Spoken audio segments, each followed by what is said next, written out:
So I'm going to share my story with you guys. I was born and raised Muslim in the United States. So I didn't come from another country. My parents came in the 70s. My dad came when he was in his 20s. And I don't know if, how many of you guys know Elvis? His music, right? So my dad came to the U.S. the day Elvis died. And so he steps off the plane and he looks at the newspapers and they all say the king is dead. And my dad's like, king? I thought they had a democracy here. And that is kind of how my parents came. They came in total ignorance of what the world was like here in the U.S., but they came because they knew they could receive freedom from oppression. They could receive opportunity, and they could give me and my sister, even though we weren't born yet, they could give us a life of hope and opportunity. See, Islam isn't a monolith, and sometimes we think about other religions that aren't our own as one big entity. But Islam has many schisms and divisions within it. And the sect of Islam that my family came from is heavily persecuted by other sects of Islam. Even today, I mean, last year we saw a mosque in Lahore where there were some gunmen who went in and killed 74 other professing Muslims. I have some second cousins who were there in the massacre, and they saw their friends get killed. I mean, so this is very real. There's still oppression happening within the Muslim world. And my parents came here to the United States for that freedom of oppression. And quick side note, we need to fight so that we can keep that freedom. So my parents came here for that. And when they were here, they didn't know how, I mean, they didn't have anything. My dad came with nothing. He joined the U.S. Navy as soon as he got here. And what they used to do back then, if you went to McDonald's, they used to have like styrofoam containers that they'd give you Big Macs in. And they used to like wash those out to keep them as their dishes. Because they literally had nothing. And a lot of Muslims who come from other countries come in that kind of condition. They have nothing, no one to lean on, no support at all. My dad joined the Navy, and he served the Navy, and he served it with his whole heart. So there are Muslims in the military who really are fighting for our nation.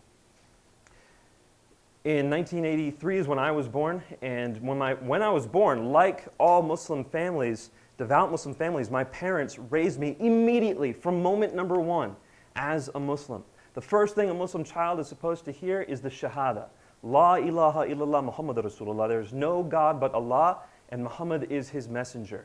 My father said that in my ear the moment I was born, and he said it in my other ear as well. And then he did the call to prayer in both my ears as well. Then that's standard. And you might ask, Nabeel, are all Muslim families who come to the United States so devout? No. But my mom was the daughter of a missionary.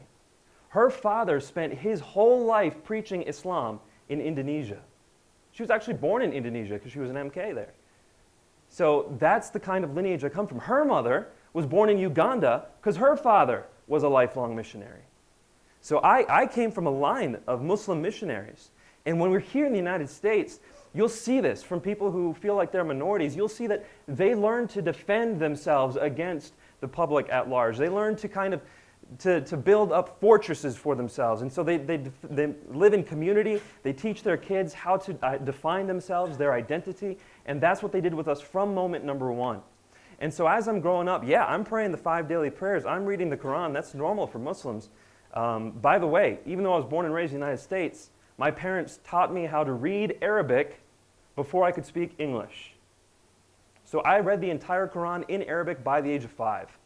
I had many chapters of the Quran memorized by that time. In order to read the 5 daily prayers, you have to have parts of the Quran memorized, and I did.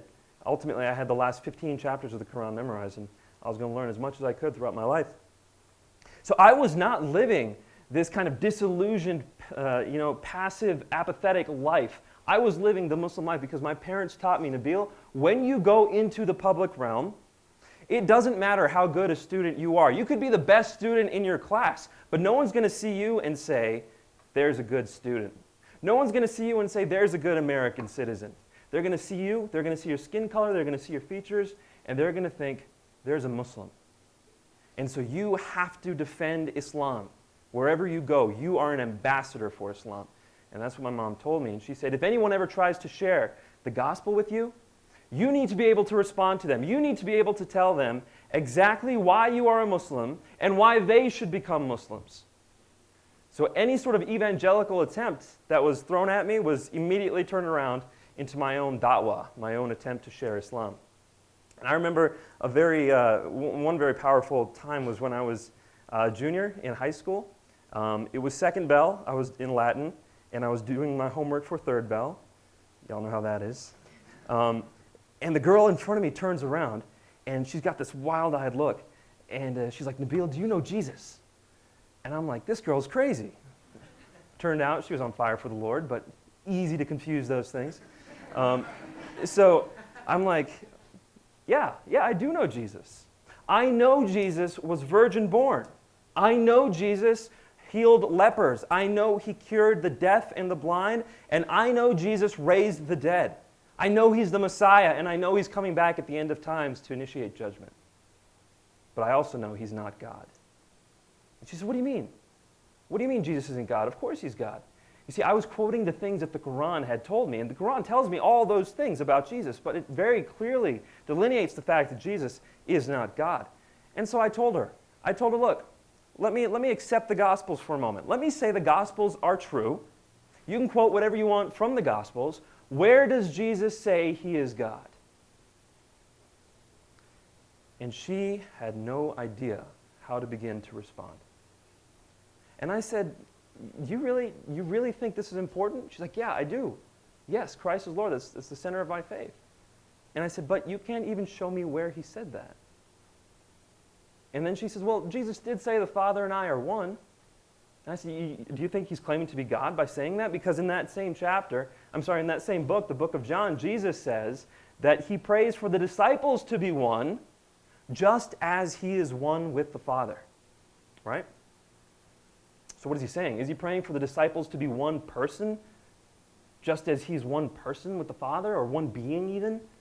No, that's not what he's saying. He's praying for the disciples to be unified in their spirit, just as he's unified with the Father. Therefore, we can't say he's claiming to be God when he says, I am one with the Father. He's just unified in his spirit. They're like-minded. That's not a claim to be God. And in fact, if you want to go to the book of John, why not go to the verse where Jesus says the Father is greater than I? He says that, doesn't he? Father is greater than I. How can God say God is greater than God? Doesn't make any sense. And why not go to the other books? What about the book of Mark, where he says he does not know when the end of times is? Chapter 13. He says nobody knows. Not the angels nor the Son, but only the Father. He's drawing a line of differentiation between himself and God, is he not? Jesus doesn't know who touches him in a crowd. Jesus can't perform miracles in Galilee. Read the book of Mark carefully. It doesn't say he did no miracles in Galilee. It says he could do no miracles in Galilee. You're telling me God is impotent?